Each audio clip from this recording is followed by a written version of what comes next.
Dans tous les chapitres de ce livre audio, il est question du secret qui a fait la fortune de centaines d'hommes, sur la vie desquels je me suis longuement penché. C'est Andrew Carnegie qui, au début du XXe siècle, attira mon attention sur cette question. Je n'étais qu'un étudiant. Lorsque l'adorable vieil Écossais aux cheveux blancs me parla, une lueur joyeuse dans les yeux, essayant de voir si j'avais saisi la pleine signification de ce qu'il m'avait dit.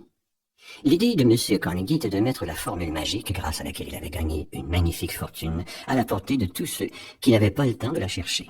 Il espérait que je pourrais la tester et la corroborer avec des expériences d'hommes et de femmes, de professions et de milieux très divers. Le secret parle à celui qui l'écoute. Si vous êtes prêt à l'utiliser, vous découvrirez ce secret au moins une fois par chapitre. Je voudrais avoir le plaisir de vous dire comment vous saurez que vous êtes prêt, mais cela vous priverait d'une grande partie du bénéfice que vous retirez d'une découverte personnelle. Ce secret fut largement utilisé par le président Wilson durant la Première Guerre mondiale. Il était dissimulé dans l'entraînement que reçut chaque soldat avant de partir pour le front.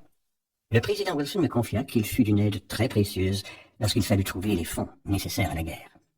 Il est un fait singulier concernant ce secret, c'est que ceux qui le connaissent et l'utilisent se trouvent irrémédiablement entraînés vers le succès. Le secret dont il est question ne s'acquiert que si l'on paie le prix bien bas en comparaison de sa valeur. Ceux qui ne le cherchent pas ne le posséderont jamais. Il ne peut être ni vendu ni acheté.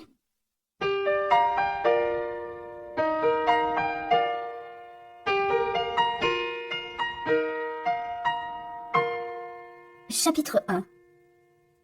Une pensée est un fait. Une pensée est véritablement un fait puissant lorsqu'elle allie un objet définitif, la richesse par exemple, la persévérance et le désir. Prenons un exemple précis. Il y a quelques années, un désir naissant dans le cerveau d'Edwin C. Barnes, devenir l'associé du grand Edison, travailler avec et non pour l'inventeur. Mais comment transformer ce désir en réalité? Barnes ne connaissait pas Edison, et de plus, il n'avait pas assez d'argent pour s'offrir le train jusqu'à East Orange, dans le New Jersey. Ces deux obstacles qui auraient suffi à décourager la plupart des gens. Barnes allait les surmonter par son obstination et sa volonté. Edison le regarda. Il se présenta au laboratoire d'Edison et déclara sans détour qu'il venait faire affaire avec lui. Plus tard, relatant cette première rencontre, Edison raconta « Il se tenait debout devant moi pareil à un vagabond. Mais quelque chose dans l'expression de son visage laissait pressentir qu'il ne s'en irait pas sans avoir ce qu'il voulait. Des années d'expérience m'avaient appris qu'un homme qui désire une chose à un point tel qu'il est capable, pour l'obtenir, de jouer tout son avenir sur un simple coup de dé, est sûr de gagner. Les mois passèrent. Apparemment rien ne permettait à Barnes de se rapprocher du seul but qui comptait à ses yeux. Cependant, deux facteurs essentiels se précisaient en lui. Son désir de devenir l'associé d'Edison s'intensifiait. Il se sentait prêt à cette collaboration et il était décidé à le demeurer jusqu'à ce que son désir se réalisât. Enfin, l'occasion qu'il attendait se présenta, mais pas du tout comme il l'avait imaginé. Edison venait d'inventer une nouvelle machine de bureau, connue à l'époque sous le nom de machine à dicter d'Edison. Ses employés, peu enthousiastes et persuadés qu'ils ne trouveraient jamais acquéreur, hésitaient à la vendre. Barnes sut immédiatement qu'il le pourrait. Il le dit à Edison. Il le laissa courir sa chance. Il la vendit si bien qu'Edison lui en confia le marché pour tout le pays. Cette association rendit Barnes très riche. L'homme qui abandonna. Pourquoi échouons-nous dans nos entreprises? Le plus souvent parce que, découragés, parce que nous croyons être un échec définitif, nous abandonnons la partie. À l'époque de la ruée vers l'or, un oncle de R. Hugh Darby partit vers l'ouest faire fortune. Après plusieurs semaines de labeur incessant, ses efforts se virent récompensés. Il avait trouvé le métal tant convoité. Il lui fallait maintenant du matériel pour exploiter le filon. Il referma consciencieusement la mine et retourna chez lui, à Williamsburg, dans le Maryland, pour informer ses parents et amis de sa trouvaille. À eux tous, ils parvinrent à réunir de quoi acheter tout le matériel nécessaire qui fut embarqué aussitôt à destination de l'Ouest, pendant que l'oncle retournait travailler à la mine, en emmenant cette fois son neveu, Darby. Le premier wagonnet chargé d'or fut acheminé par bateau vers une fonderie. Le rendement prouva aux heureux propriétaires qu'ils possédaient une des plus riches mines du Colorado. Encore que le wagonnet et toutes leurs dettes seraient payées. Ensuite viendraient les gros bénéfices. Mais tout à coup, le filon disparut. Les machines forèrent désespérément, essayant de le retrouver. En vain. À un aventurier du passé, les Darby vendirent matériel et concessions pour une bouchée de pain et ils reprirent le train pour le Maryland. Le nouveau propriétaire consulta un expert qui se livra à un petit calcul et attribua l'échec des Darby à une méconnaissance des terrains et des couches géologiques. D'après lui, on retrouverait le filon à 3 pieds de l'endroit où l'oncle et le neveu avaient fait arrêter le forage. Ce qui se révéla parfaitement exact. L'aventurier ramassa ici des millions de dollars parce qu'il avait sollicité les conseils d'un ingénieur des mines. Le succès suit l'échec. C'est bien des années plus tard, quand il comprit que le désir peut se transformer en or, que Darby amortit enfin cette lourde perte. Il avait déjà monté sa compagnie d'assurance sur la vie et il appliquait la leçon qu'il avait tirée de son expérience malheureuse. Il se répétait chaque fois que l'occasion s'en présentait. J'ai capitulé devant l'or, je ne capitulerai jamais devant un client qui me refuse une assurance. Le succès vient rarement sans qu'on ait d'abord essuyé plusieurs échecs. Lorsque l'échec paraît total, quoi de plus logique et de plus facile que de renoncer? C'est exactement ce que font la plupart des gens. Souvent, l'échec, comme s'il voulait jouer un bon tour, ne fait que masquer la réussite, qui est en fait beaucoup plus proche qu'on ne le pense. Une bonne idée, c'est tout ce qu'il faut pour réussir. Mais me direz-vous, comment la trouver? Les principes dont je fais état dans ce livre vous l'apprendront. Avant de passer à leur étude, méditez cette pensée. Lorsque l'argent afflue, c'est si rapidement et en si grande quantité que l'on se demande toujours où il se cachait durant les années de vache maigre. Constatation d'autant plus étonnante que la plupart des gens s'imaginent que seuls ceux qui accomplissent un dur travail pendant de longues années méritent la fortune. Mais dès que vous deviendrez riche, vous vous rendrez compte qu'il vous aura fallu peu de travail, un travail facile, et que ce qui eut le plus d'importance fut votre état d'esprit et votre poursuite d'un objectif bien arrêté. Cet état d'esprit qui attire la fortune, comment l'acquérir? J'ai cherché 25 ans la réponse à cette question. Dès que vous mettrez nos principes en pratique, vous observerez une nette augmentation de votre compte en banque, et tout ce que vous toucherez tournera à votre avantage. Impossible, dites-vous? Vous avez tort. Si vous ne me croyez pas et préférez tenter de faire fortune en imitant ceux qui ont réussi, vous n'arriverez à rien. Le succès vient aux optimistes comme l'échec va aux défaitistes. Notre ambition est de changer le défaitiste en optimiste. La vérité n'a pas échappé à un poète.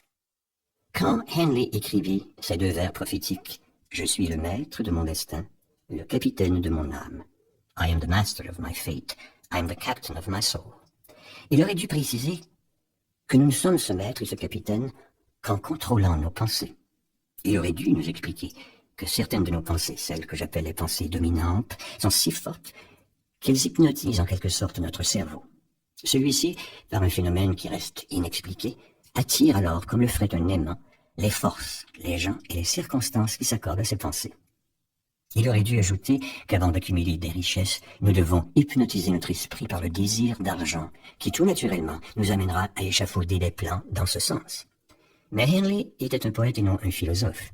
Il s'est donc contenté de nous livrer sous une forme poétique une vérité profonde, laissant à ses lecteurs le soin d'interpréter ses vers. Peu à peu, cette vérité s'imposera pour finalement vous persuader que les principes décrits dans ce livre contiennent tout le mystère qui vous permet de contrôler votre destin économique. Un jeune homme voit son destin. Nous voilà prêts à examiner le premier de ces principes. Rappelez-vous, en écoutant ce livre, que je ne suis pas le seul à croire à ces principes, que bien des hommes les ont expérimentés et en ont tiré profit. Vous pouvez donc vous en servir vous-même avec succès et sans aucune difficulté. Tout ce à quoi l'homme pense et croit peut se réaliser.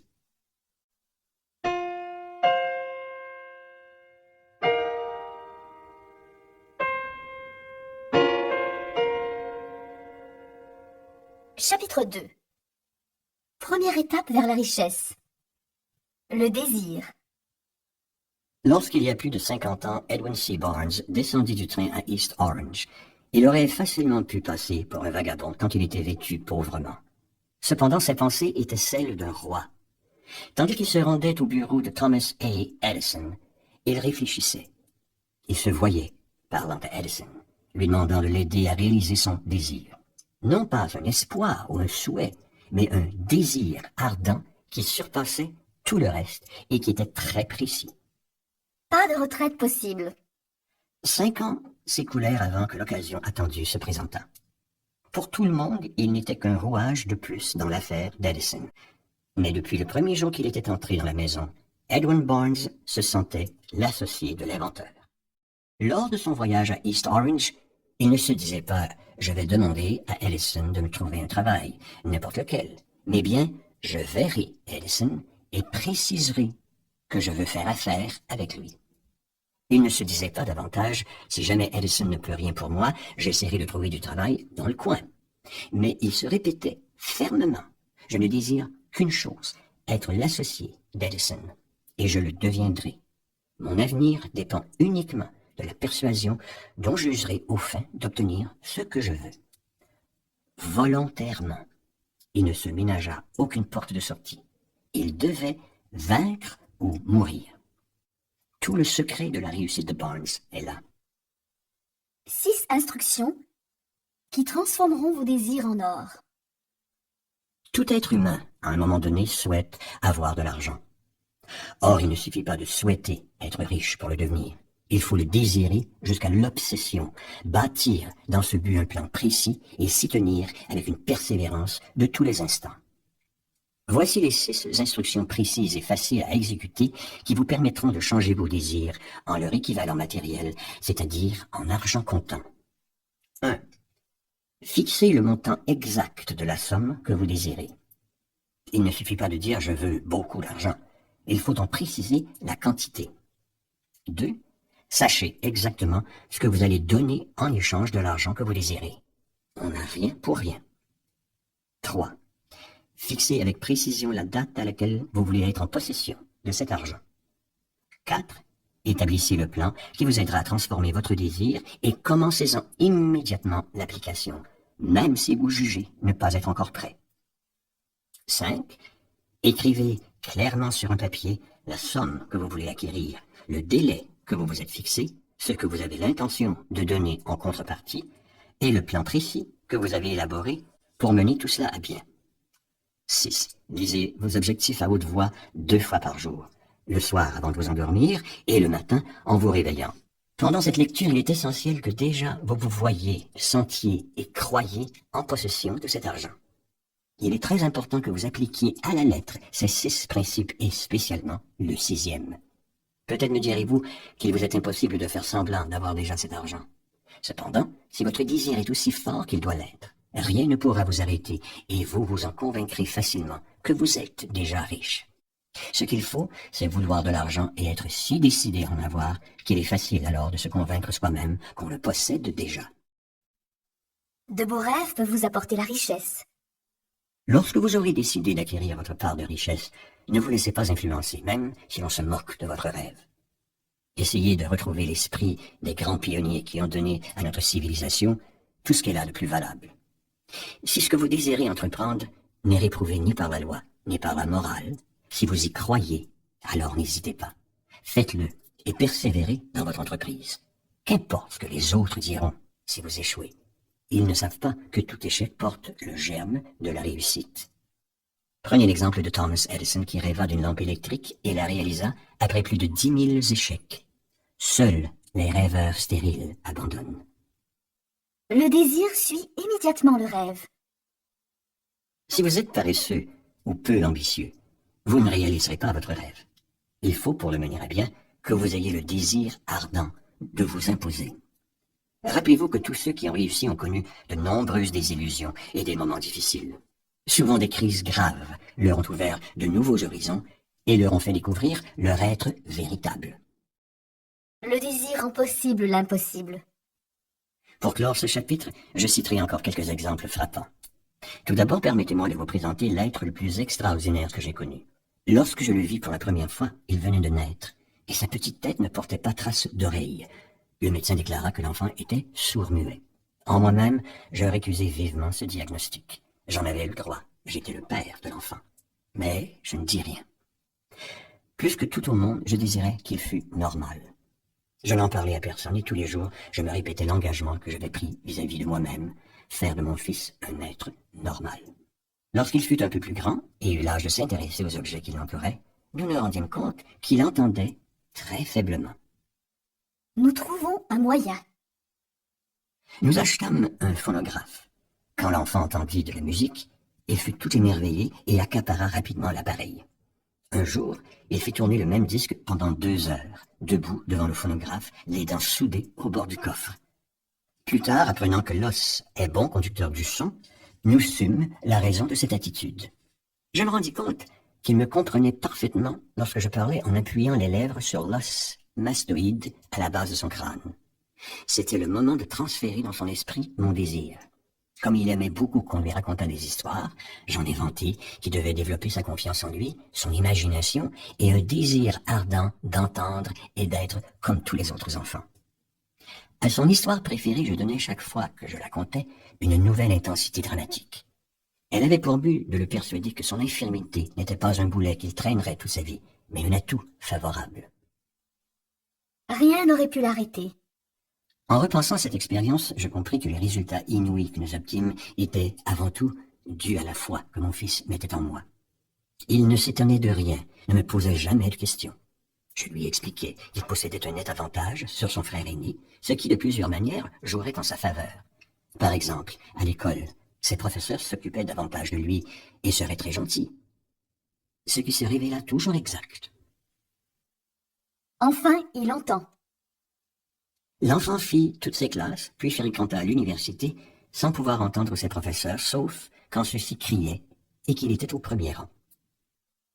À l'époque de ses études secondaires, il essaya un appareil électrique pour sourds, mais sans résultat.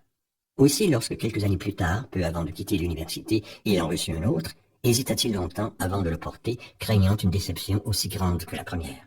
Finalement, n'y tenant plus, il plaça l'appareil au petit bonheur sur sa tête, le mit en marche et, miracle, comme par magie, le rêve de toute sa vie se réalisa.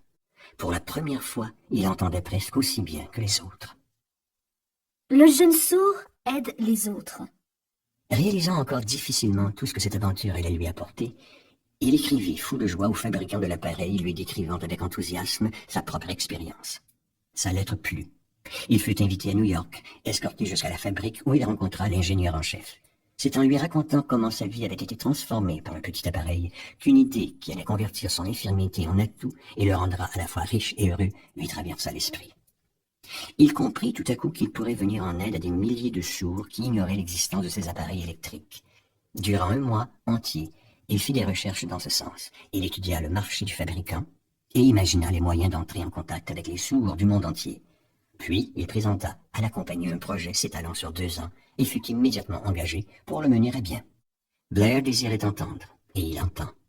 Pourtant, il est né avec un tel handicap qu'avec un désir moins ardent de le vaincre, il n'aurait pu prétendre qu'à faire la quête ou à vendre de la pacotille dans les rues. Conjuguer la foi et un ardent désir ont un puissant pouvoir créateur. N'oublions pas qu'ils sont à la portée de tous les hommes.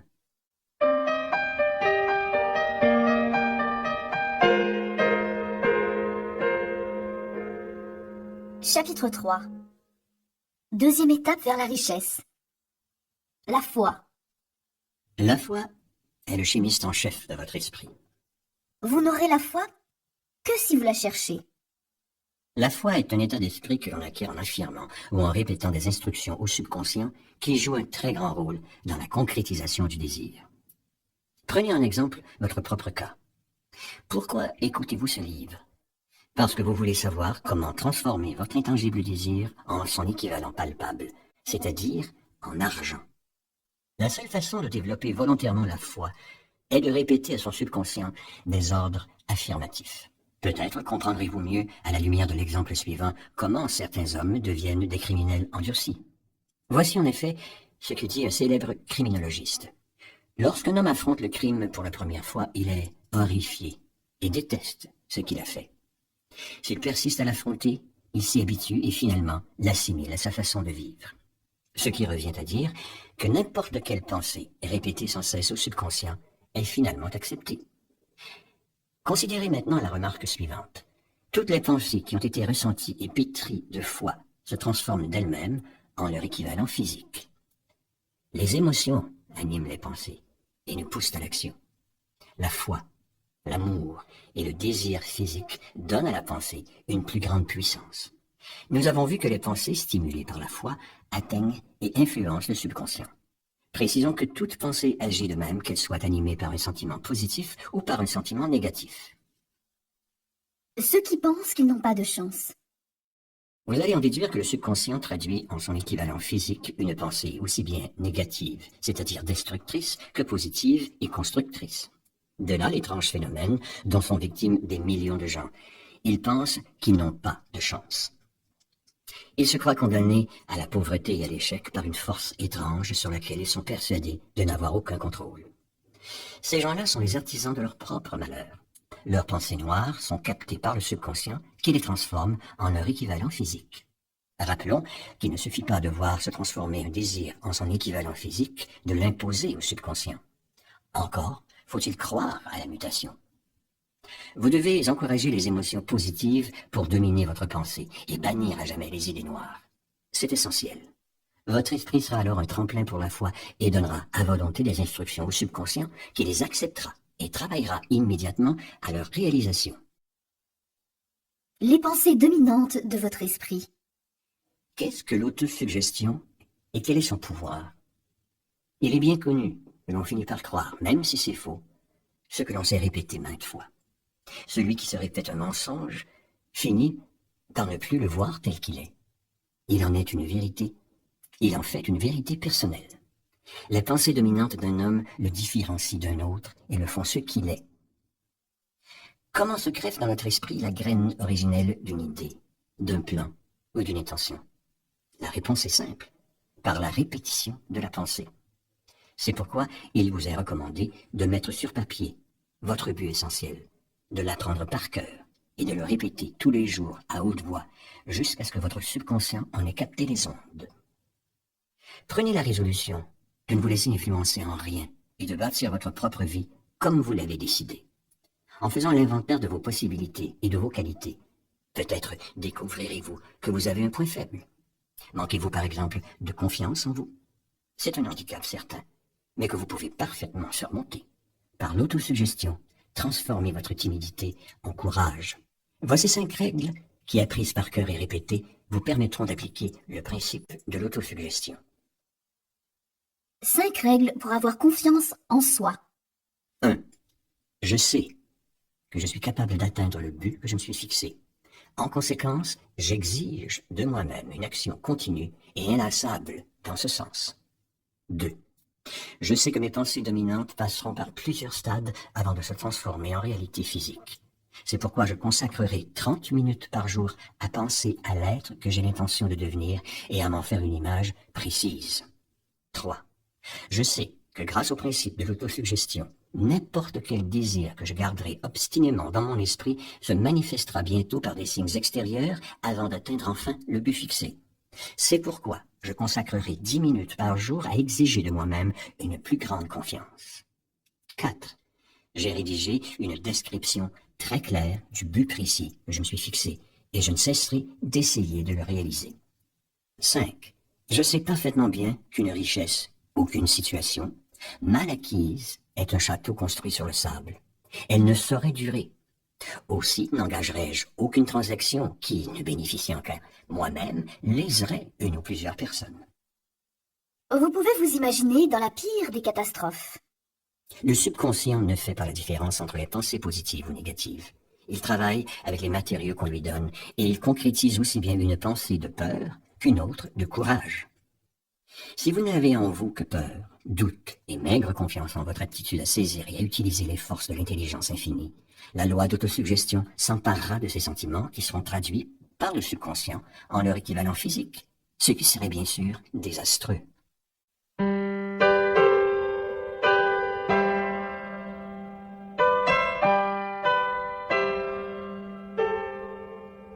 Chapitre 4. 3e étape vers la richesse. L'autosuggestion.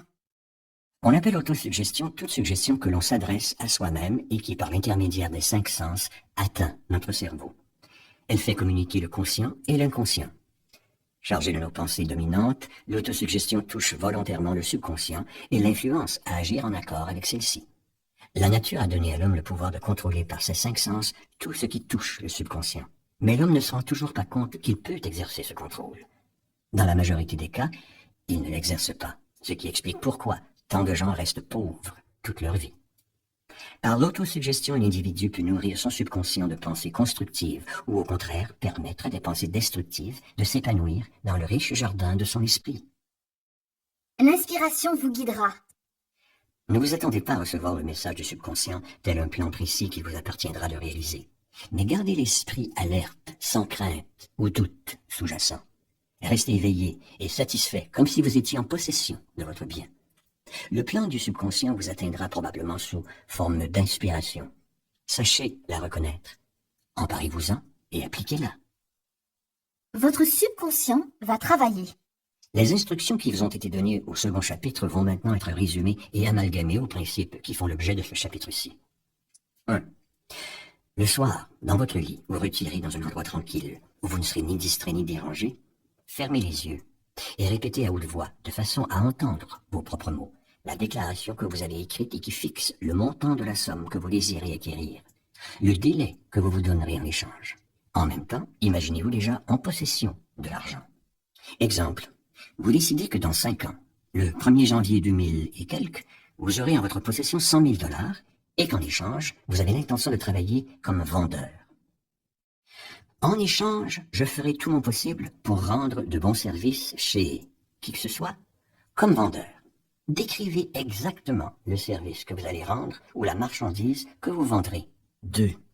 Répétez ce programme nuit et jour jusqu'à ce que vous puissiez voir dans votre imagination l'argent que vous désirez ardemment. 3. Placez-en une copie là où elle sera bien visible et jusqu'à ce que vous la sachiez par cœur, lisez-la avant de vous endormir et en vous réveillant. Résumé. Vous avez un 6e sens, mais vous n'avez besoin que de 5 sens pour contrôler les pensées qui atteignent votre subconscient. Lorsque vous saurez exercer ce contrôle, votre subconscient vous mènera, si vous le désirez, à la prospérité. Fixez une somme précise et qu'elle soit assez élevée. Fixez également un délai pour l'obtenir. Lorsque votre subconscient vous donnera un plan, mettez-le aussitôt en application. L'inspiration est précieuse et doit être utilisée immédiatement. Attendre le bon moment est le meilleur moyen d'échouer.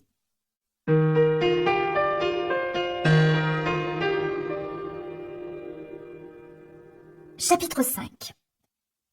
4e étape vers la richesse. La spécialisation. Il y a 2 sortes de culture, la culture générale et la spécialisation. La culture générale, qu'elle soit vaste ou pauvre, est de peu d'utilité dans la course à l'argent. Les universités enseignent toutes les disciplines connues. La plupart des professeurs ont peu d'argent. Leur but est de transmettre des connaissances et non la manière de les utiliser. Le point faible de tout système éducatif réside peut-être dans l'impossibilité des écoles d'apprendre à leurs élèves l'organisation et l'utilisation du savoir. Être instruit ne veut pas forcément dire posséder une vaste culture. Un homme instruit est celui qui a développé ses facultés de telle sorte qu'il peut, sans violer les droits d'autrui, obtenir ce qu'il veut. L'homme qui sait où trouver les connaissances dont il a besoin et comment les utiliser selon des plans d'action, celui-là est un homme instruit. Il est facile de se cultiver. Avant de pouvoir transformer votre désir en son équivalent monétaire, vous aurez probablement besoin d'approfondir vos connaissances dans un domaine. Dans ce cas, utilisez un cerveau collectif. L'accumulation de grandes quantités d'argent exige une connaissance spécialisée qui ne doit pas nécessairement être monopolisée par celui qui désire faire fortune. Beaucoup de gens traînent toute leur vie un complexe d'infériorité dû à leur manque d'instruction. Or, celui qui est capable d'organiser et de diriger un cerveau collectif, réunissant les connaissances nécessaires à l'accumulation des richesses, est aussi instruit que n'importe quel membre de ce cerveau. Thomas A. Edison n'alla à l'école que 3 mois. Pourtant, il ne manquait pas d'instruction. Et il ne mourut pas dans la misère. Henry Ford ne fut écolier que 6 ans, ce qui ne l'empêcha pas de réussir parfaitement sur le plan financier. Les sources de connaissances. Choisissez d'abord une spécialisation et décidez ce que vous allez en faire.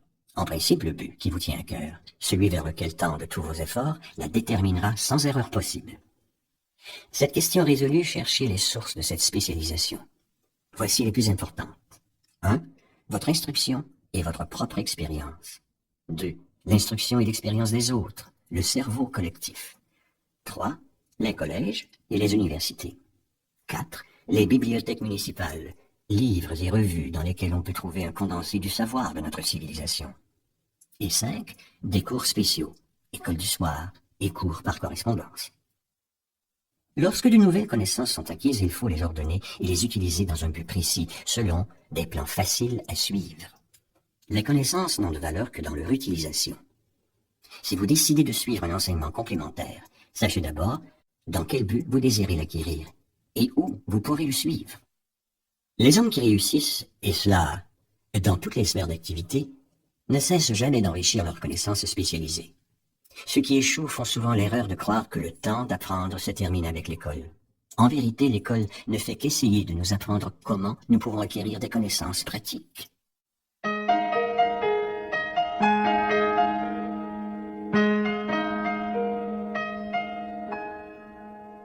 Chapitre 6. 5e étape vers la richesse, l'imagination. L'imagination est véritablement l'atelier où s'élaborent tous les plans de l'homme. Le désir est formé, sculpté, alimenté par les facultés imaginatives de l'esprit. L'imagination synthétique et l'imagination créatrice. Je définirai ainsi les deux formes de notre imagination.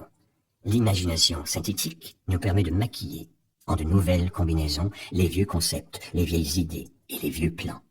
Elle ne crée pas, elle s'appuie sur l'expérience, l'instruction et l'observation. C'est à elle que fait appel l'inventeur. Quand elle ne parvient pas à résoudre son problème, il est obligé de recourir à son génie créateur. Grâce à l'imagination créatrice, l'esprit de l'homme ne connaît pas de limite. Nous lui devons nos inspirations, nos idées neuves, et c'est par son intermédiaire que nous communiquons avec le subconscient d'autrui. Plus cette faculté est utilisée, plus elle reste vive. Les deux formes d'imagination se développent à l'usage, comme n'importe quel muscle se développe sous l'effet d'une gymnastique appropriée. L'idée est le point de départ de toute fortune. À la source de toute fortune, il y a une idée. C'est un produit de l'imagination. Dans l'espoir qu'à votre tour vous en tirerez profit, voici une idée qui fut à l'origine d'immenses fortunes. Il manquait un ingrédient. Il y a une 50aine d'années, un vieux médecin de campagne se rendit à la ville. Il attacha son cheval devant le drugstore et y entra par la porte de derrière, silencieusement. À voix basse, il parla ensuite au jeune employé. Pendant plus d'une heure, ils discutèrent derrière le comptoir. Puis le docteur sortit, se dirigea vers sa carriole, en retira une grande bouilloire démodée, un long morceau de bois destiné à en remuer le contenu, et remit tout cela à l'employé, qui examina la bouilloire, la renifla, tira de sa poche intérieure un rouleau de billets de banque, soit toutes ses économies, et le tendit au vieil homme. Il y avait 500 $. Le médecin lui remit aussi une petite feuille de papier sur laquelle était inscrite une formule secrète. Le médecin était enchanté de sa vente. L'employé prenait un gros risque en décidant de jouer ainsi toutes ses économies. Jamais il n'aurait pu supposer que son investissement lui vaudrait des ruissellements d'or et que la bouilloire se transformerait en une super lampe d'Aladin. Ce que le jeune homme cherchait avant tout, c'était une idée. La bouilloire, le morceau de bois et le message secret n'étaient qu'accessoires. Ce ne fut que plus tard, quand le nouveau propriétaire eut l'idée d'ajouter un nouvel ingrédient, que l'ensemble prit toute sa valeur. Essayez de découvrir quel est cet ingrédient qui fit déborder l'or de la bouilloire et voyons ensemble les fortunes immenses que cette idée engendra. Métamorphosée, la vieille bouilloire est actuellement l'une des plus grandes consommatrices de sucre, fournissant ainsi à des milliers d'hommes et de femmes du travail dans la culture de la canne à sucre, les raffineries et le marché du sucre. Elle a transformé une petite ville du Sud en une grande cité où toutes les affaires sont reliées à elle et où pratiquement tous les habitants en vivent. L'or qui provient de cette bouilloire a construit et financé l'une des facultés les plus importantes du Sud où des milliers de jeunes gens reçoivent l'enseignement qui les prépare au succès. Qui que vous soyez, où que vous viviez, quoi que vous fassiez, souvenez-vous dorénavant, chaque fois que vous verrez le mot Coca-Cola, que ce vaste et riche empire est né d'une seule idée et que le mystérieux ingrédient que l'employé Asa Candler ajouta à la formule secrète était l'imagination. Une intention précise et des plans précis. Asa Candler savait que les idées peuvent se transformer en argent grâce au pouvoir qui découle d'un but et de plans précis. Si vous êtes de ceux qui croient que seul un dur labeur et une honnêteté foncière mènent à la richesse, détrompez-vous. Il n'en est rien. La grosse fortune ne vient jamais uniquement à la suite d'un dur labeur. Elle vient en réponse à des demandes précises, basées sur l'application de lois et non par chance ou par hasard. Tous les vendeurs passés maîtres dans leur profession savent qu'une idée peut se vendre là où les marchandises ne le peuvent pas. Les mauvais vendeurs l'ignorent. C'est pourquoi ils resteront de mauvais vendeurs. Un éditeur de livres bon marché fit une découverte valable pour l'ensemble de sa corporation. Il se rendit compte que beaucoup de gens achètent un livre pour son titre et non pour son contenu. En échangeant uniquement le titre d'un livre qui ne se vendait pas, il en écoula plus d'1 million d'exemplaires. L'histoire de presque toutes les grosses fortunes a commencé le jour où un créateur d'idées et un vendeur d'idées se sont rencontrés et ont travaillé de concert. Carnegie s'entourait d'hommes chargés d'accomplir ce qui lui échappait, d'hommes où forgeait des idées, les réalisait, échafaudant ainsi sa fortune et celle de ses collaborateurs. Des millions de gens attendent toute leur vie un coup de chance, une occasion. Or, il est plus sûr de ne pas dépendre de la chance. C'est à elle que je dois l'événement le plus important de ma vie, ma rencontre avec Andrew Carnegie. Mais il m'a fallu 25 ans d'efforts précis pour faire de cet événement un atout. Un simple désir aurait-il résisté à 25 ans de déception, de découragement, de défaites temporaires, de critiques et à l'impression constante de perdre mon temps? Mon désir de constituer une philosophie du succès était un désir ardent, une obsession. Les idées sont des forces intangibles, mais elles ont plus de pouvoir que le cerveau qui leur donne naissance. Elles ont le pouvoir de lui survivre.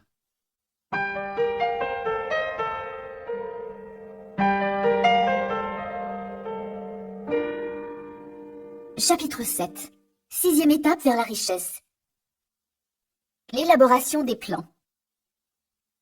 Vous savez maintenant que le désir est à l'origine de tout ce que l'homme crée ou acquiert, que la première phase de ce désir, passant de l'abstrait au concret, se déroule dans l'atelier de l'imagination, où des plans nécessaires à cette transformation sont élaborés et organisés. Dans un précédent chapitre, on vous a dit que pour transformer votre désir de richesse en son équivalent matériel, vous devez en tout premier lieu mettre en pratique 6 instructions précises et faciles à suivre. L'une d'elles incite à construire en imagination un ou plusieurs plans, à les cerner minutieusement, toujours en esprit, afin de déclencher le processus de leur transformation. Apprenez maintenant à élaborer ces plans. 1. Réunissez toutes les personnes qui seront nécessaires à la création et au développement de votre ou de vos plans pour devenir riche. Vous mettrez ainsi en application le principe du cerveau collectif. Avant de constituer votre cerveau collectif, décidez des avantages et des bénéfices que vous pourrez offrir à chacun des membres en échange de votre coopération. Personne ne travaillera indéfiniment pour vous sans en retirer une compensation. 3. Jusqu'à ce que vous ayez parfaitement mis au point le ou les plans nécessaires, organisez des réunions avec les membres de votre cerveau collectif au moins 2 fois par semaine, et plus souvent si possible. 4. Maintenez une entente parfaite entre chaque membre de votre cerveau collectif. Si vous ne le faites pas, vous irez au-devant d'un échec. N'oubliez pas que 5. Vous êtes engagé dans une entreprise qui revêt pour votre avenir une importance capitale. Si vous voulez réussir, il vous faut des plans parfaits. 6. Vous avez un atout, l'expérience, l'instruction, les talents et l'imagination des autres. Profitez-en à l'instar de tous ceux qui ont réussi. Aucun être humain n'a assez d'expérience, d'instruction, de talent personnel pour faire fortune sans l'aide des autres. Vous pouvez créer vos plans, entièrement ou en partie, mais il faut qu'ils soient approuvés par les membres de votre cerveau collectif. La défaite vous rend plus fort. Si le premier plan que vous adoptez échoue, imaginez-en un second. Si celui-ci ne réussit pas mieux, élaborez-en un autre, et ainsi de suite, jusqu'à ce que vous trouviez celui qui convient. Trop de gens se découragent, et c'est alors l'échec. Le plus intelligent des hommes échouera dans toutes ses entreprises s'il ne trace pas des plans précis et facilement réalisables. N'oubliez pas, si votre plan échoue, qu'une défaite temporaire n'est pas un échec permanent. Elle signifie seulement que votre plan était mal conçu. Recommencez inlassablement. Rien n'est jamais perdu pour celui qui refuse d'abandonner. Henry Ford essuya un échec lorsqu'il était au faîte de sa carrière. Il créa de nouveaux plans et poursuivit sa marche victorieuse vers la fortune. Des hommes riches, nous ne connaissons souvent que leur triomphe, et nous ignorons les défaites passagères qu'ils durent surmonter. Les dirigeants et les dirigés. Il y a dans le monde 2 types d'individus, ceux qui dirigent et ceux qui sont dirigés. À vous de choisir à laquelle de ces 2 catégories vous désirez appartenir. Celui qui est dirigé ne peut raisonnablement espérer obtenir autant que celui qui dirige, mais très souvent il commet l'erreur de le croire. Il n'y a aucun déshonneur à faire partie de la seconde catégorie. Mais on ne gagne rien à y rester. La plupart des grands dirigeants ont d'abord été ceux qui obéissent. Ils deviennent des chefs parce qu'ils étaient d'intelligents subordonnés. À part quelques exceptions, l'homme qui est incapable d'obéir intelligemment à son chef ne sera jamais un bon dirigeant. Un subordonné intelligent a beaucoup d'avantages, dont celui de tirer un enseignement de la conduite de son chef. Les 11 secrets qui font un bon dirigeant. 1. Le courage à toute épreuve. Aucun subordonné ne désire être dirigé par un chef qui manque de confiance en soi et de courage. Aucun subordonné intelligent ne sera dominé longtemps par un tel dirigeant. 2. La maîtrise de soi. Celui qui n'est pas capable de se maîtriser ne pourra jamais maîtriser les autres. 3. Un sens aigu de la justice. S'il n'y a pas un sens aigu de la justice et de l'équité, un dirigeant ne pourra commander longtemps ni conserver le respect de ceux qu'il dirige. 4. La sûreté dans la décision. Celui qui hésite à prendre une décision montre qu'il n'est pas sûr de lui et ne peut donc diriger les autres avec succès. 5. La précision des plans. Le bon dirigeant doit planifier son travail et travailler son plan. Un patron qui agit à l'aveuglette, sans plan précis et facile à exécuter, est semblable à un bateau sans gouvernail. Tôt ou tard, il échouera. 6. L'habitude d'en faire plus que les autres. 7. Une personnalité irréprochable. La fonction de dirigeant exige le respect. 8. La sympathie et la compréhension. Le bon dirigeant doit éprouver de la sympathie pour ceux qu'il dirige et essayer de comprendre leurs problèmes. 9. Le respect du détail. Pour réussir, un bon dirigeant ne devra négliger aucun des détails inhérents à sa charge. 10. La volonté d'assumer toute la responsabilité. Un dirigeant est responsable des erreurs et des fautes de ses subordonnés. Si un subordonné commet une erreur et se montre incompétent, son patron doit se considérer lui-même comme fautif. 11. La coopération. Un patron, pour réussir, doit comprendre et appliquer le principe de l'effort en commun, être capable d'obtenir de ses subordonnés qu'ils fassent de même. La direction appelle le pouvoir et le pouvoir demande la coopération. Il y a deux façons de diriger. La première, et de loin la plus efficace, s'exerce avec le consentement et la sympathie des dirigés. La seconde est imposée par la force, sans consentement ni sympathie. À maintes reprises, l'histoire a prouvé que la dictature est éphémère. La chute et la disparition des dictateurs et des rois signifient que le peuple n'accepte pas indéfiniment un pouvoir pris par la force. Pourquoi certains dirigeants échouent-ils? Il est aussi utile de savoir ce qu'il ne faut pas faire que ce qu'il faut faire. Voyons les erreurs fondamentales qui mènent les dirigeants à l'échec. 1. La négligence des détails. Un dirigeant efficace doit savoir organiser et maîtriser les fonctions inhérentes à sa charge. Il doit prendre l'habitude de se décharger de tous les détails sur des collaborateurs efficaces. 2. Le refus de rendre d'humbles services. Un bon dirigeant doit accepter, si les circonstances l'exigent, d'exécuter n'importe quelle sorte de travail, qu'en temps normal, il demanderait à d'autres. 3. L'erreur de vouloir être payé pour ce que l'on sait et non pour ce que l'on fait. On ne paie pas les gens pour ce qu'ils savent, mais pour ce qu'ils font ou font faire aux autres. 4. La peur d'être concurrencé par ses subordonnés. Le dirigeant qui craint qu'un de ses subordonnés ne prenne sa place est pratiquement sûr de voir son appréhension se justifier tôt ou tard. 5. Le manque d'imagination. Sans imagination, un dirigeant est incapable de parer aux tâches urgentes et de créer des plans pour guider efficacement ses subordonnés. 6. L'égoïsme. Un dirigeant qui revendique tout l'honneur du travail accompli par ses subordonnés peut être certain qu'on lui en tiendra rigueur. 7. L'intempérance. Les subordonnés ne respectent pas un dirigeant intempérant. De plus, l'intempérance, sur toutes ses formes, détruit l'endurance et la vitalité. 8. La trahison. Peut-être aurais-je dû la mettre en tête de la liste. Le dirigeant qui trahit son poste et ses associés, ses supérieurs comme ses subordonnés, celui-là ne peut se maintenir longtemps au pouvoir. La trahison n'appelle que le mépris. Le manque de loyauté est la cause la plus courante de l'échec. 9. Mettre l'accent sur l'autorité que confère le pouvoir. Un bon dirigeant se fera respecter par sa compréhension, sa loyauté et la connaissance qu'il montrera de son métier. 10. Mettre l'accent sur son titre. Un dirigeant compétent n'a pas besoin de titre pour se faire respecter de ses subordonnés. Comment trouver un bon emploi? L'expérience a prouvé que les méthodes qui suivent sont les plus directes et les plus efficaces pour amener l'acheteur et le vendeur à travailler ensemble. 1. Les bureaux privés de placement. 2. Les petites annonces. 3. Lettres personnelles de demande d'emploi. On les adresse à des entreprises ou à des personnes susceptibles d'avoir besoin de services que l'on offre. 4. Demande d'emploi par personne interposée. Dans la mesure du possible, le postulant doit s'efforcer de toucher par personne interposée l'employeur pressenti. 5. Demande faite directement. La demande peut être plus efficace parfois si le postulant offre personnellement ses services à l'employeur. Dans ce cas, il laissera un curriculum vitae à l'employeur pour qu'il puisse, s'il le désire, en discuter avec ses associés. Comment rédiger un curriculum vitae? Il faut le préparer avec autant de soin qu'un avocat prépare le dossier d'un accusé qui doit défendre en cour d'assises. Le curriculum vitae donne les précisions suivantes. 1. Instruction. Établissez brièvement mais clairement une liste des écoles où vous avez fait vos études, votre spécialisation et les raisons de votre choix. 2. Expérience.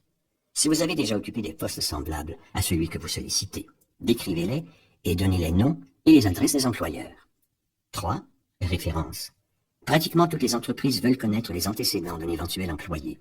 Joignez à votre curriculum vitae des photocopies de lettres de vos précédents employeurs, vos professeurs, personnes dignes de foi, au jugement équitable.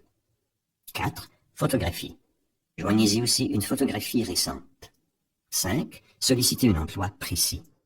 Évitez de solliciter un emploi sans préciser quel est exactement celui que vous recherchez.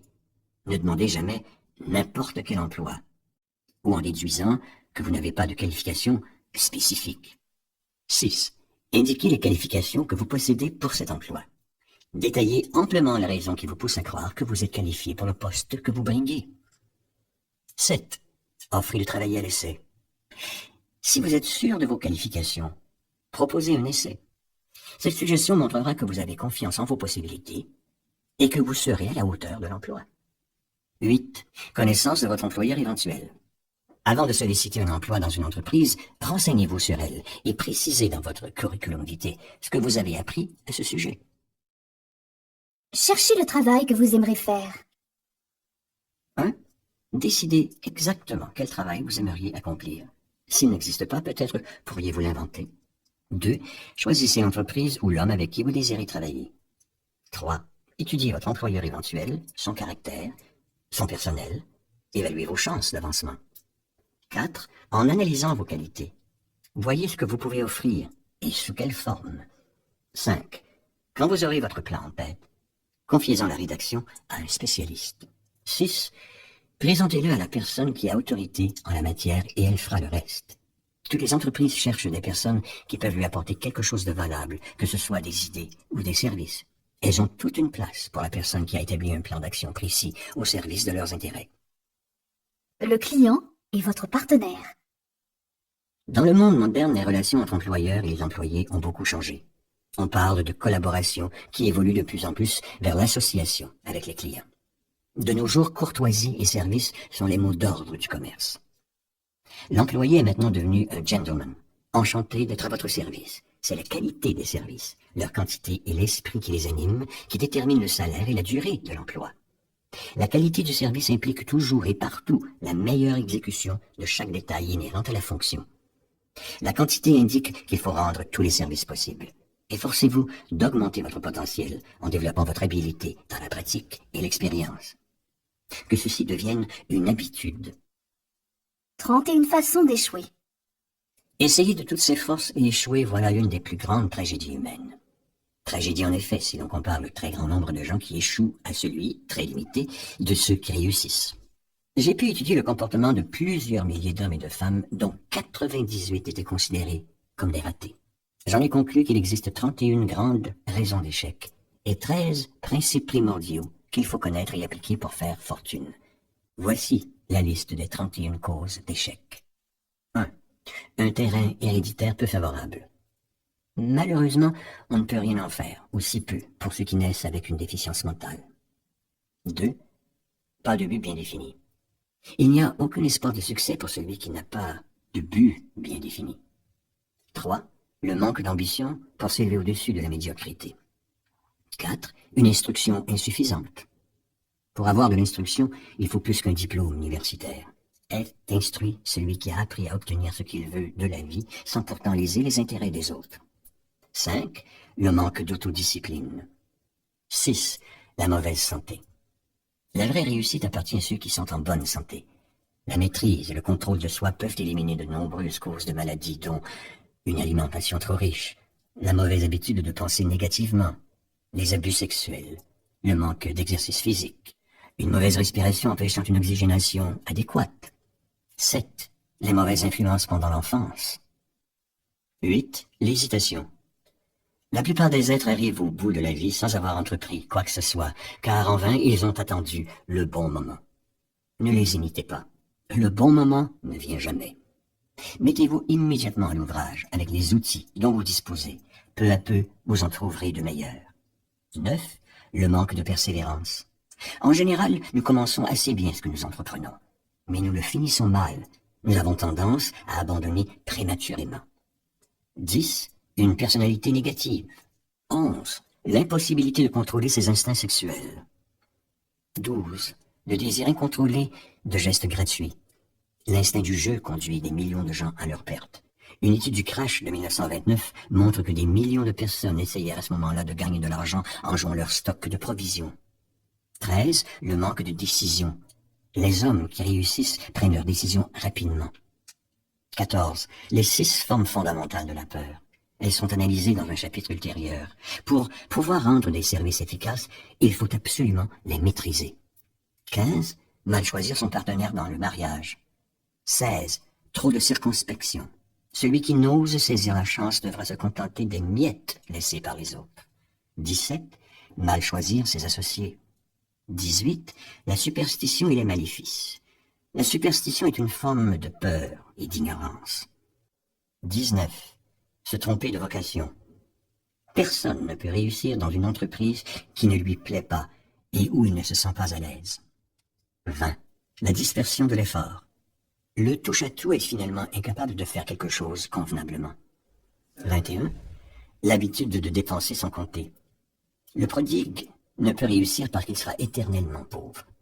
Prenez l'habitude d'économiser systématiquement une partie de votre revenu. Un compte en banque donne assurance et courage. 22. Le manque d'enthousiasme. 23. L'intolérance. Celui qui est étroit d'esprit n'ira jamais loin. 24. L'intempérance. La pire forme d'intempérance concerne les aliments, la boisson et la vie sexuelle. Et succomber est se vouer à l'échec. 25. Être incapable de coopérer. 26. La possession d'un pouvoir non acquis par ses propres efforts. Fils et filles d'hommes riches qui héritent de l'argent qu'ils n'ont pas gagné. 27. La malhonnêteté consciente. Rien ne remplace l'honnêteté. 28. L'égoïsme et la vanité. Ces défauts représentent un danger pour les autres et sont incompatibles avec le succès. 29. Deviner au lieu de réfléchir. 30. L'insuffisance de capitaux. 31. Autre cause. N'importe quelle cause d'échec dont vous avez été victime et qui ne figure pas sur cette liste. Ces causes d'échec résument la tragédie de tous ceux qui ont essayé de faire fortune et qui ont échoué. Demandez à quelqu'un qui vous connaît bien de revoir cette liste avec vous et de vous aider à trouver la cause d'échec qui vous concerne particulièrement.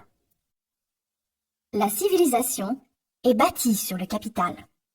Les fonds nécessaires à la construction et à l'entretien des voies ferrées et des bateaux qui nous amènent les éléments de notre petit déjeuner peuvent être qualifiés d'astronomiques. Ils sont de centaines de millions de dollars, sans compter la rétribution du nombreux personnel que nécessite le fonctionnement de ces deux moyens de transport.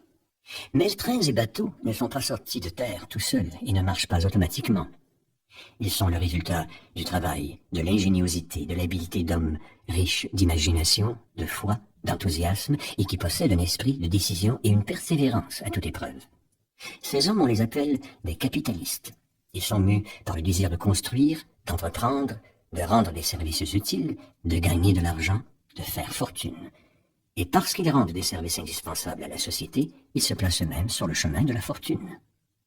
Mon intention n'est pas de constituer un dossier en faveur d'un groupe d'hommes ou d'un certain système économique ou contre ces derniers.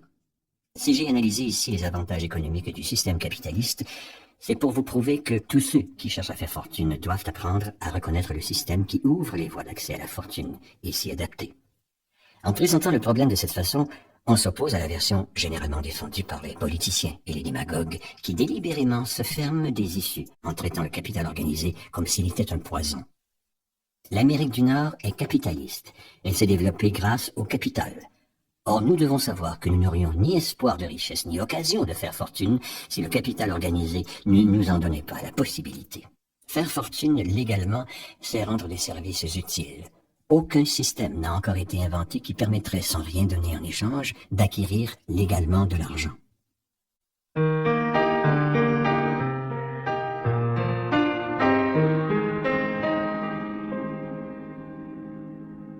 Chapitre 8. 7e étape vers la richesse, la décision. Après avoir étudié plus de 25 000 cas d'échecs, on a pu démontrer que le manque de décision venait presque toujours en tête de la liste des 31 causes majeures de l'échec. L'indécision est un ennemi que presque tous nous avons à vaincre. L'opinion, une denrée bon marché. La plupart des gens qui échouent dans leur tentative de gagner beaucoup d'argent sont généralement très influençables. Ils pensent selon la voix des journaux et les commérages des voisins. Les opinions sont les denrées les moins chères. Chacun de nous en a une foule. Si vous vous laissez influencer lorsque vous avez à prendre une décision, vous n'arriverez à rien de bien. Vous ne concrétiserez pas votre désir d'argent. Si vous êtes influencé par les opinions des autres, vous n'aurez pas de désir propre. Le pouvoir d'un esprit décidé. Ceux qui prennent leurs décisions rapidement et définitivement savent ce qu'ils veulent et généralement l'obtiennent. Un chef décide toujours vite et sûrement. C'est pour cela qu'il en est un. Le monde a l'habitude de chérir celui dont les mots et les actes prouvent qu'il sait où il va. L'indécision est généralement une habitude de jeunesse, de plus en plus tenace avec le temps et l'influence l'étudiant dans le choix de son métier, si tant est qu'il arrive à en choisir un. Très souvent, le jeune homme qui vient de terminer ses études accepte, parce qu'il est indécis par habitude, le premier emploi qu'on lui propose. La plupart des petits salariés actuels doivent leur situation au fait qu'ils ont manqué de décision et de jugement lorsqu'il s'est agi de choisir. Être précis dans ses décisions demande du courage.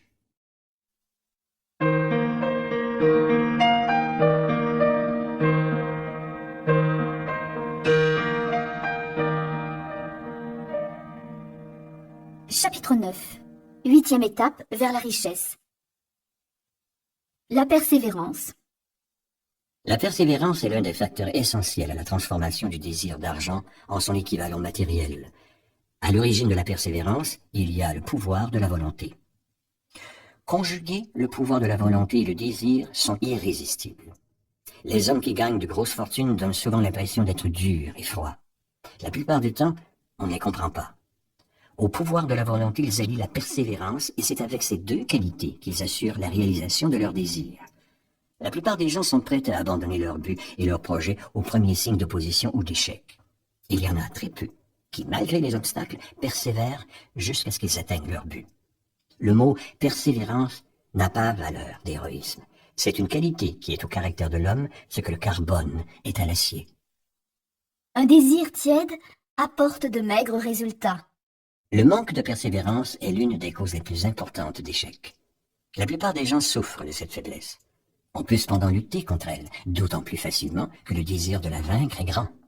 Le désir est à l'origine de toute entreprise. Ne l'oubliez jamais. Un petit désir n'apporte que de maigres résultats, de même qu'un petit feu donne peu de chaleur. Si vous manquez de persévérance, combattez cette faiblesse en stimulant votre désir jusqu'à ce qu'il devienne obsessionnel. Écoutez ce livre jusqu'au bout. Puis revenez au chapitre qui traite du désir et appliquez immédiatement les 6 instructions qui y sont données. L'ardeur avec laquelle vous les suivrez indiquera clairement la qualité de votre désir. Si vous vous sentez plus ou moins indifférent, vous n'avez pas encore cette volonté d'argent indispensable à qui veut faire fortune. La défaite, une condition passagère. Certaines personnes connaissent par expérience la valeur de la persévérance. Elles savent que les défaites ne sont que passagères et qu'elles peuvent être changées en victoire avec la persévérance. Elles sont peu nombreuses, les personnes qui voient en la défaite un appel urgent à redoubler d'efforts. C'est alors qu'une force irrésistible et silencieuse vient à leur aide pour lutter contre le découragement. Cette force n'est autre que la persévérance. Sans elle, et dans quelque domaine que ce soit, aucun succès n'est possible. La persévérance est à la portée de tous. La persévérance est un état d'esprit. Elle peut donc se cultiver. Pour y arriver, voici ce qu'il faut. 1. La précision de l'intention. Pour développer la persévérance, il est primordial de savoir ce que l'on veut. 2. Le désir. Quand on poursuit l'objet d'un ardent désir, il est facile d'acquérir et de maintenir la persévérance. 3. La foi en soi. 4. La précision des plans. Des plans structurés, même s'ils se révèlent mauvais et absolument irréalisables, sont un encouragement à persévérer. 5. Des connaissances adéquates. 6. La coopération. 7. Le pouvoir de la volonté. Et 8. L'habitude. La persévérance est le résultat direct de l'habitude. L'esprit absorbe les expériences de la journée. Il s'en nourrit. Les ennemis de la persévérance. Vous trouverez ici les vrais ennemis qui vous barrent le chemin de toute réalisation importante. Vous découvrirez non seulement la faiblesse de votre persévérance, mais aussi les causes inconscientes de cette faiblesse. Analysez-vous franchement si vous voulez vraiment savoir qui vous êtes et ce que vous êtes capable de faire. Voici les faiblesses qui doivent être vaincues par tous ceux qui cherchent à faire fortune. 1. L'impossibilité de reconnaître et de définir clairement ce que l'on veut. 2. L'hésitation et son lot d'alibis et d'excuses. 3. Le manque d'intérêt pour un enseignement spécialisé. 4. L'indécision et l'habitude de laisser les autres prendre toutes les décisions à notre place. 5. L'habitude de se reposer sur des excuses au lieu de créer des plans précis pour trouver une solution à son problème. 6. Le contentement de soi. Il n'y a malheureusement rien à faire contre cette maladie. 7. L'indifférence qui se manifeste habituellement par la recherche systématique de compromis là où il y aurait lieu de faire face aux obstacles et d'essayer de les franchir. 8. L'habitude de critiquer les erreurs des autres et d'accepter les circonstances défavorables comme inévitables. 9. La tiédeur d'un désir qui vient de ce que l'on néglige le choix des intentions. 10. La volonté et même parfois la hâte d'abandonner au premier signe de défaite. 11. L'absence de plan organisé et soigneusement rédigé pour pouvoir être mieux étudié. 12. L'habitude de négliger l'occasion qui se présente. 13. Souhaiter au lieu de vouloir. 14. L'habitude d'établir des compromis avec la pauvreté au lieu de vouloir la fortune. Le manque total d'ambition d'être, d'agir, de posséder. 15. La quête de raccourcis menant à la fortune. Essayer de prendre sans rien donner. Et 16. La peur d'être critiqué, la peur du « qu'en dira-t-on » qui fait échouer autant l'élaboration que l'application des plans. Cet ennemi numéro 1 se cache généralement dans le subconscient. Tout le monde peut critiquer. Étudions cette peur d'être critiqué. La plupart des gens permettent à leurs parents, à leurs amis et aux autres de les influencer à tel point qu'ils n'osent vivre leur propre vie de peur d'être critiqués. De nombreuses personnes font de mauvais mariages et s'entêtent à mener une vie malheureuse parce que la peur d'être critiqué les empêche de divorcer. Celui qui a subi le joug de cette peur sait l'irréparable dommage qu'elle commet en détruisant toute ambition et tout désir de réussite. Des hommes et des femmes de tout âge permettent à leurs parents de briser leur vie par peur de la critique. Or, le devoir n'exige pas la destruction des ambitions personnelles. Par peur d'être critiqués en cas d'échec, des gens refusent de saisir leur chance en affaires. La peur des critiques est, dans ce cas, plus forte que le désir de la réussite. Trop d'individus renoncent aux visées ambitieuses ou négligent de choisir la profession qui les tente, de crainte que parents et faux amis ne disent « il est fou ». Qu'est-ce que les gens vont penser? Ils fabriquent eux-mêmes leur coup de chance. Beaucoup de personnes se disent que le succès matériel est dû au seul hasard. Mais ceux qui ne comptent que sur la chance sont généralement déçus, parce qu'ils ne savent pas que les coups de chance se fabriquent sur mesure. Durant la crise de 1929, le comédien W.C. Fields perdit son argent et se retrouva sans revenu et sans travail, le vaudeville ayant été rayé du théâtre. Il avait plus de 60 ans. À cet âge, beaucoup d'hommes se considèrent comme déjà vieux. Il était si pressé de retourner sur les planches qu'il frappa à la porte d'une industrie naissante, le cinéma parlant, pour y offrir gracieusement ses services. Il tomba et se blessa au cou. À sa place, bien des gens auraient renoncé à leur projet. Mais Fields était persévérant. Il savait que s'il persévérait, il aurait sa chance un jour ou l'autre. Et il l'eut. On ne peut compter que sur la chance que l'on provoque. Et on ne peut la provoquer que par la persévérance, sachant au départ vers quel but on tend. Les 4 étapes vers la persévérance. Franchir ces 4 étapes n'exige ni une intelligence au-dessus de la moyenne, ni une instruction particulière, ni encore trop de temps ou d'effort. Il suffit d'avoir un but bien précis et le désir ardent de le réaliser. Un plan précis qui s'exprime par une action soutenue. Un esprit absolument étanche aux influences pernicieuses ainsi qu'aux suggestions négatives des parents, des amis et de l'entourage. Un lien amical avec celui ou ceux qui vous encourageront à persévérer dans votre plan et vers votre but. Peut-on avoir l'aide de l'intelligence infinie? Quel pouvoir mystique donne aux hommes persévérants la possibilité de vaincre les difficultés? La persévérance suscite-t-elle une certaine forme d'activité spirituelle, mentale ou chimique qui permet d'accéder à des forces surnaturelles? L'intelligence infinie soutient-elle celui qui se bat encore, alors que la bataille est déjà perdue et que le monde entier est contre lui? Je me suis posé ces questions et bien d'autres encore quand j'étudiais la vie d'hommes tels que Henry Ford, qui commença à zéro et bâtit un empire industriel immense avec pour seul atout la persévérance. Ou Thomas Edison, qui avec moins de 3 mois de scolarité devint le premier inventeur du monde et métamorphosa sa persévérance en machine parlante, en machine pour le cinéma, en lampe incandescente, sans parler d'une 50aine d'autres inventions. J'ai eu l'heureux privilège d'analyser année après année et pendant longtemps ces 2 hommes singuliers. Je parle en connaissance de cause lorsque je dis que j'ai trouvé en eux qu'une explication à leur réussite extraordinaire. La persévérance.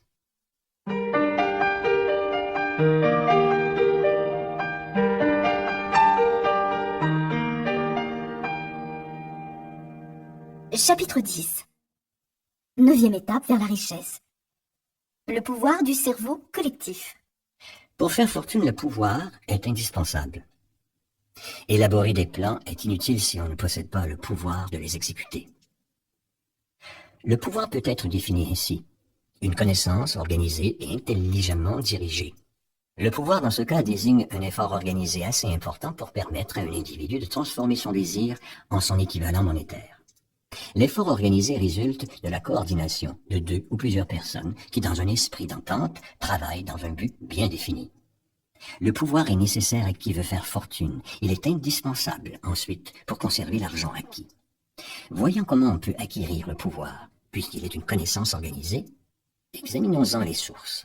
1. L'intelligence infinie. 2. L'expérience collective.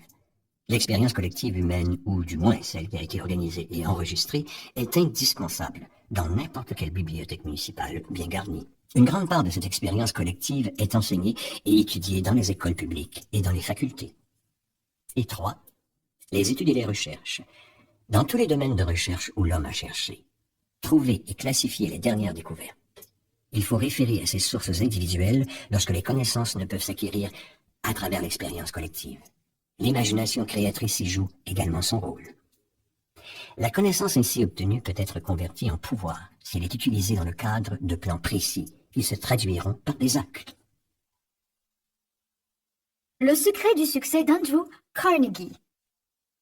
Le cerveau collectif résulte des efforts conjugués de 2 ou plusieurs individus qui œuvrent dans un esprit d'harmonie en vue d'atteindre un but précis.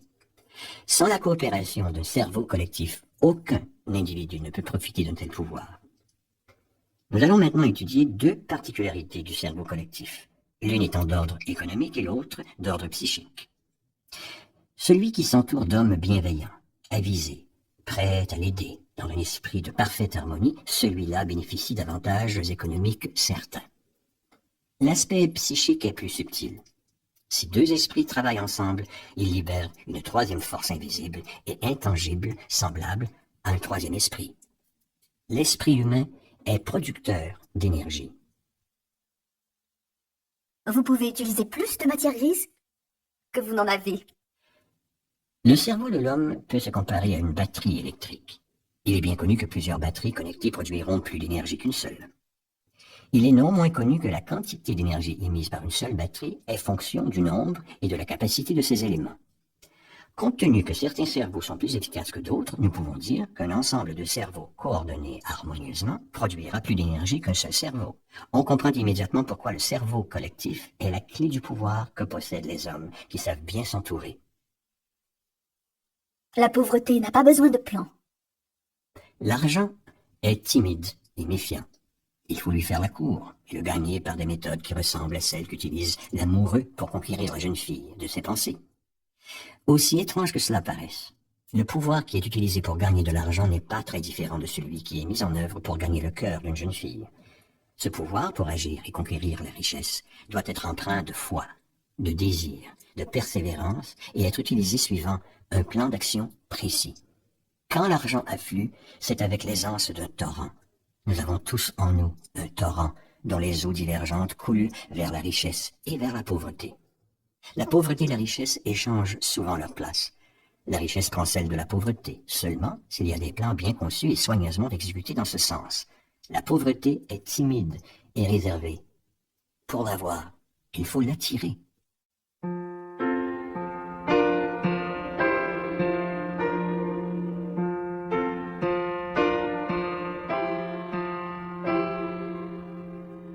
Chapitre 11.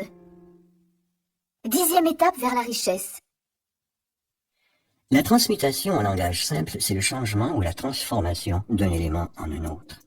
L'émotion sexuelle conduit à un état d'esprit. Cet état d'esprit est faussement associé à une émotion d'ordre physique.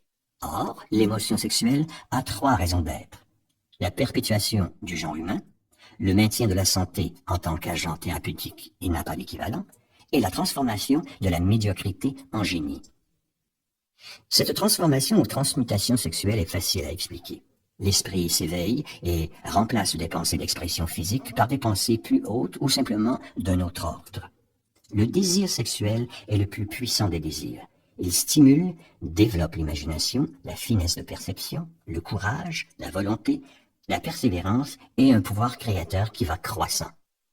Dompter, transmuter, c'est-à-dire transformer et redistribuer, cette énergie qui a conservé ses qualités peut alors être utilisée en tant que force créatrice et inspiratrice dans le domaine de la littérature, des arts, des sciences et dans n'importe quelle activité, y compris bien sûr la poursuite de la richesse.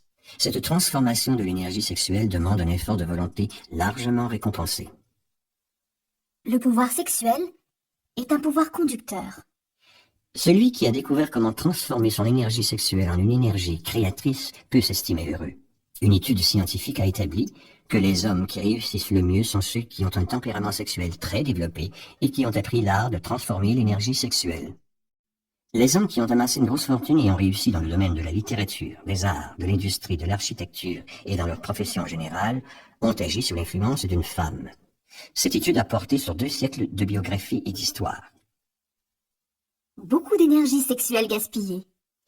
J'ai découvert en étudiant la vie de plus de 25 000 personnes que le succès vient rarement avant l'âge de 40 ans. Le plus souvent, les gens ont dépassé la cinquantaine.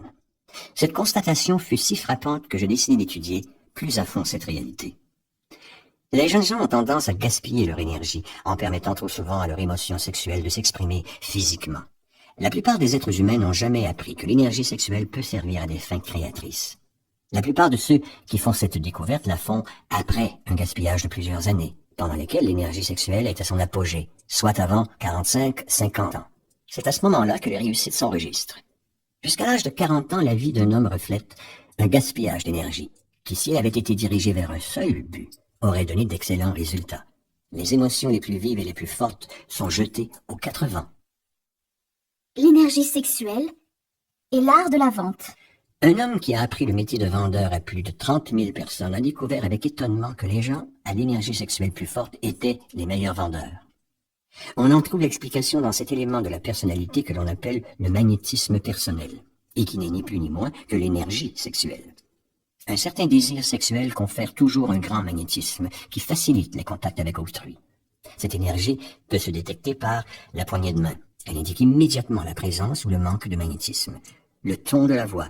Le magnétisme ou l'énergie sexuelle est l'élément qui colore la voix, la rend charmeuse et musicale. Les gestes et la démarche, l'énergie sexuelle incline à la vivacité, à la grâce et à l'aisance. La coquetterie vestimentaire. Ces personnes sont généralement très soigneuses et coquettes. Elles choisissent des vêtements dont le style convient à leur personnalité et à leur physique. Les ondes de la pensée. L'énergie sexuelle agit sur les pensées. On peut diriger à volonté cette énergie et influencer ses pensées et celles des autres. D'où vient le pouvoir de la femme? Le désir de plaire constitue la plus grande motivation. Avant l'aube de la civilisation, le chasseur qui désirait plaire à une femme tâchait de se distinguer en ramenant plus de gibier que les autres. La nature de l'homme n'a pas changé à cet égard. Ceux qui amassent de grosses fortunes et deviennent puissants et célèbres le font surtout pour satisfaire leur désir de plaire aux femmes. Retirer celles-ci de leur vie et leurs richesses leur sembleront inutiles. C'est ce désir inhérent à l'homme de plaire à la femme qui donne à celle-ci le pouvoir de l'élever ou de le briser. La femme qui connaît la nature de l'homme et qui sait la flatter avec subtilité n'a pas à craindre d'être supplantée par une rivale. Les hommes, en compagnie masculine, peuvent être des géants, à la volonté indomptable, mais ils seront facilement menés par la femme qu'ils ont choisie. Parce que dans la nature du mâle, de vouloir être le plus fort de l'espèce, la plupart des hommes n'admettent pas, qu'ils sont facilement influencés par les femmes qu'ils aiment. La femme intelligente connaît cette particularité masculine et avec sagesse s'abstient de le contredire ouvertement. Certains hommes savent qu'ils sont facilement influencés par les femmes, qu'il s'agisse de leur épouse, de leur maîtresse, de leur mère ou de leur sœur. Mais avec tact, ils se gardent de se rebeller parce qu'ils sont assez intelligents pour savoir qu'aucun homme n'est heureux ni complet sans l'influence bénéfique d'une femme. L'homme qui méconnaît cette importante vérité se prive d'un pouvoir unique.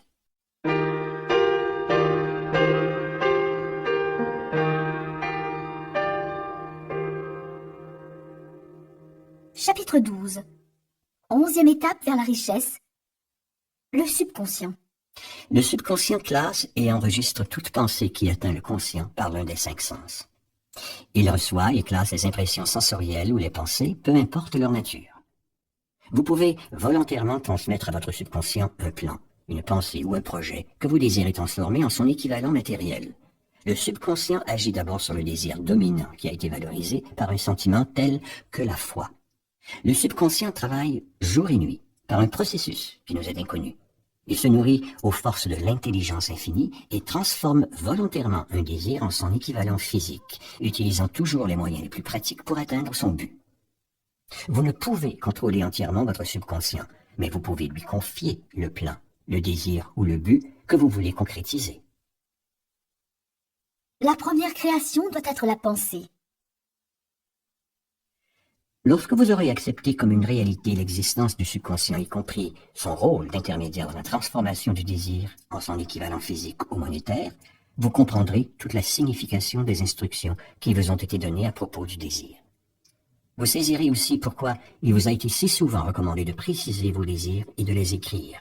Vous comprendrez la nécessité de la persévérance. L'homme ne peut rien créer qui n'ait d'abord pensé. À l'aide de l'imagination, ces pensées forment un plan. L'imagination, si elle est contrôlée, sert dans la création des plans ou des projets qui déterminent la réussite d'une entreprise. Comment utiliser vos émotions positives?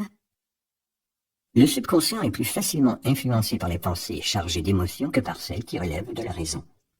Il est en effet facile de prouver que seules les pensées émotionnalisées ont une influence sur le subconscient. Il est bien connu que la majorité des gens se laissent mener par leurs émotions et leurs sentiments. S'il est vrai que le subconscient répond plus rapidement aux pensées affectives, qu'il en est plus facilement influencé par elles, il est essentiel de se familiariser avec les émotions positives les plus fortes. Il y a 7 grandes émotions positives et 7 négatives. Les émotions négatives envahissent d'elles-mêmes le subconscient, tandis que les émotions positives doivent y être poussées par autosuggestion. Les 7 émotions positives les plus importantes sont le désir, la foi, l'amour, la sexualité, l'enthousiasme, la tendresse, l'espoir. Il y en a d'autres, mais celles-ci sont les plus puissantes et les plus créatrices. Maîtrisez-les. Elles ne peuvent l'être que par l'usage. Et les autres émotions positives seront à vos ordres quand vous en aurez besoin.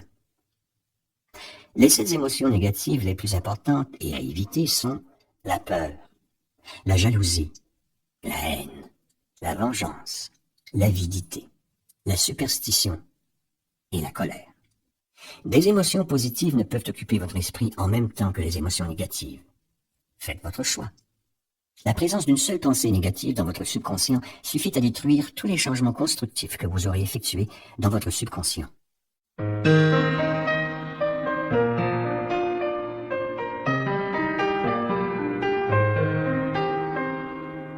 Chapitre 13. 12e étape vers la richesse. Le cerveau humain. Il y a plus de 40 ans, alors que je travaillais avec le Dr Alexander Graham Bell et le Dr Elmer R. Gates, je notai que tout cerveau humain est à la fois un poste récepteur et un poste émetteur des ondes libérées par la pensée. Par un système semblable à celui de la radio, le cerveau humain est capable de capter les ondes émises par d'autres cerveaux. L'imagination créatrice est le poste récepteur du cerveau qui reçoit les pensées émises par les cerveaux d'autres êtres. C'est l'agent de liaison entre le conscient ou la raison d'un individu où il puise les stimulants de la pensée. Stimulé ou élevé à un haut niveau de vibration, l'esprit devient plus réceptif à la pensée des sources extérieures. Il est élevé en fonction des émotions positives ou négatives. À leur contact, les ondes de la pensée s'intensifient. Le subconscient est la station émettrice du cerveau. Par son intermédiaire, les ondes de la pensée sont diffusées. L'imagination créatrice est le poste récepteur. Par son intermédiaire, l'énergie de la pensée est captée.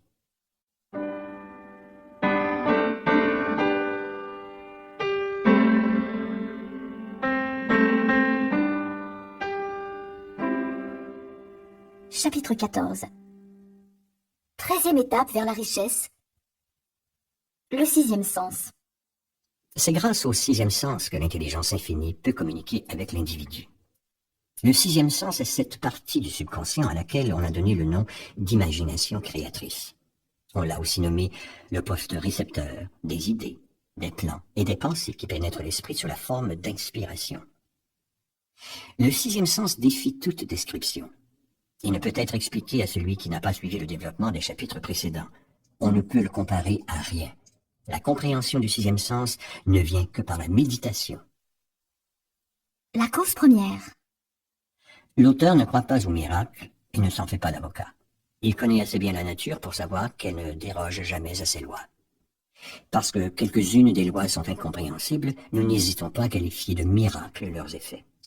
Le 6e sens est pour moi ce qui se rapproche le plus du miracle. Il existe un pouvoir ou une cause première ou une intelligence qui baigne chaque particule de matière et pénètre chacune des unités d'énergie perceptibles à l'homme. Cette intelligence infinie transforme les glands en chaînes, fait descendre l'eau des montagnes, suivre la nuit du jour et l'été de l'hiver. Vous pouvez utiliser les services de conseiller invisible. Le culte du héros est une habitude dont je ne me suis jamais défait. L'expérience m'a appris que pour essayer de se surpasser, un des meilleurs moyens est d'imiter les grands aussi parfaitement que possible dans leurs pensées et dans leurs actes. Longtemps avant d'avoir écrit une ligne ou d'avoir préparé une conférence, j'ai pris l'habitude de remodeler mon propre caractère sur celui des 9 hommes que j'admirais le plus par leur vie et leurs œuvres. Mes 9 idoles étaient Emerson, Paine, Edison, Darwin, Lincoln, Burbank, Napoléon, Ford et Carnegie. Toutes les nuits durant de longues années, je tenais un conseil d'administration imaginaire avec les 9 hommes que j'appelais mes conseillers invisibles. Juste avant de m'endormir, je fermais les yeux et voyais dans mon imagination ce groupe d'hommes assis autour d'une table. Non seulement j'avais la chance d'être au milieu d'eux, mais j'étais leur président. En laissant mon imagination vagabonder dans ces réunions nocturnes, j'avais le plan bien arrêté de remodeler mon propre caractère afin qu'il reflétât les qualités de tous mes conseillers imaginaires. Me rendant très vite compte que j'aurais à surmonter le handicap de ma naissance dans un monde ignorant et superstitieux, je choisis délibérément de renaître par les méthodes que je viens de décrire. Comment inspirer le 6e sens? Quelque part dans la structure cellulaire du cerveau est placé un organe qui reçoit les ondes de la pensée vulgairement appelée inspiration. Jusqu'ici, la science n'a pu découvrir où se cachait exactement ce 6e sens, ce qui n'a d'ailleurs pas beaucoup d'importance. Il n'en reste pas moins que l'être humain reçoit une connaissance exacte d'une source qui n'est pas celle des 5 sens classiques. C'est uniquement sous l'influence d'un stimulant extraordinaire que l'esprit y est réceptif. Tout événement inattendu qui provoque des émotions et fait battre le cœur plus vite que d'ordinaire réveille le sixième sens. Celui qui, au volant de sa voiture, a évité de justesse un accident, sait qu'en ces occasions, le sixième sens vient à son secours et empêche la catastrophe en quelques fractions de secondes. Pendant mes réunions avec mes conseillers invisibles, mon esprit était bien plus réceptif aux idées, aux pensées et aux connaissances qui m'atteignaient par le sixième sens. À certains moments très graves où ma vie a été en danger, j'ai pu, grâce à l'influence de mes conseillers invisibles, passer à travers toutes les difficultés. Mon but premier, en imaginant ces réunions, était uniquement de graver dans mon subconscient, par autosuggestion, certains traits de caractère que je désirais acquérir. Vous possédez un nouveau pouvoir. Le sixième sens ne peut s'enlever et se reprendre à volonté. L'aptitude à utiliser ce grand pouvoir vient peu à peu en appliquant les théories de ce livre audio. Peu importe qui vous êtes ou la raison pour laquelle vous l'écoutez, vous ne pourrez en tirer profit que si vous comprenez le principe qui est cerné par ce chapitre. C'est spécifiquement vrai si votre but est de faire fortune ou d'obtenir d'autres compensations matérielles. Si tu es arrivé jusqu'ici, alors ça signifie certainement que tu as un certain goût pour la bonne lecture. Alors permets-moi de te présenter sûrement le meilleur livre que tu liras de cette année ou des 5 prochaines années. C'est un livre d'histoire. Pas d'histoire du monde, mais d'histoire personnelle. 2 histoires extrêmement fortes en émotions, chargées d'humour noir et de réalité sur la société, sur les failles de l'esprit humain et sur les conventions sociales. Un livre nihiliste, plein de sarcasme, que tu apprécieras énormément ou tu détesteras. C'est un livre qui mitigera dans tous les esprits.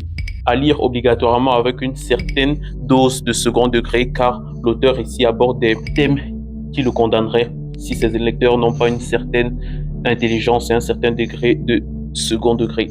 Un livre merveilleusement écrit que vous serez fiers de connaître, que vous serez content de partager à vos proches et surtout qui est beau. Car on ne lit jamais un livre à cause de sa couverture, mais on le garde et on le met sur son étagère préférée à cause de celle-ci. C'est un petit livre fait pour tout le monde. Ceux qui sont férus de lecture comme ceux qui sont absolument débutants dans la discipline ou qui n'ont jamais lu aucun livre qu'ils ont trouvé intéressant. Ce livre est fait pour être trouvé intéressant et pour que vous vous posez des questions sur votre humanité, sur votre vie, sur votre propre histoire. La version définitive du livre est disponible sur Amazon à un prix dérisoire, lien en bio-description. Et ce sera sûrement le meilleur achat sur Amazon de votre vie et je pèse mes mots. Sur ce, je vous quitte. Merci de cultiver votre intelligence. Merci de lire des livres. Merci d'écouter des livres audio. Merci de chercher la vérité. Et merci de vouloir devenir un humain meilleur avec une meilleure capacité de réflexion.